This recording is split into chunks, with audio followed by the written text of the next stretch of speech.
কোন জায়গায় এর না তো আইতে গাও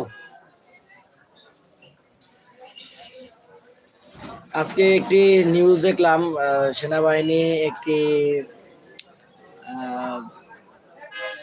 খাবারের রান্নাঘরে ঢুকে দেখলাম আপনার অভিযান চালিয়েছেন। আপনার ওইখান থেকে কিছু খাবার আপনার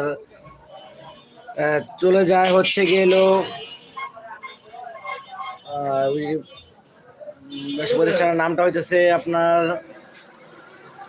খাদক কাচ্চি ডাইং, এখানে চলে যায়। তো এখান থেকে মূলত ওরা কি করে মানে খাবার যাদের কাচ্চি ডাইং মানে কাচ্চি বিভিন্ন রকমের, তারপরে যেটা হলো মোরগ পোলাও, এরকম যে খাবারগুলি, এই খাবারগুলি আপনার যারা আমরা খেতে যাই তারা কিন্তু খাবারটা খেয়ে আবার অনেক সময় আমাদের পেট ভরে গেলে খাবারটা আপনার অবশিষ্ট করে রেখে দিই।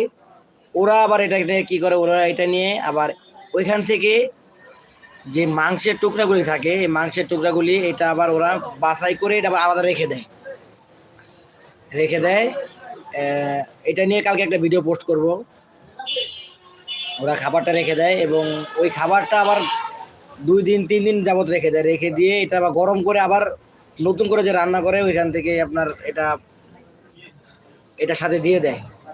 আমার কথা হচ্ছে মানুষ কষ্ট করে টাকা উপার্জন করে, এখান থেকে এই টাকাগুলি দিয়ে খাবার কিনে খায়, কিন্তু তারা যে এরকম মানে খাবারের মধ্যে এইসব কাজ করে এটা আমরা কেউ জানি না। যদি ওইখানে সেনাবাহিনীরা না যেত বা ওখানে তদারকি না করতো তাহলে কিন্তু আমরা জানতে পারতাম না। ধন্যবাদ সেনাবাহিনী টিমকে যারা এই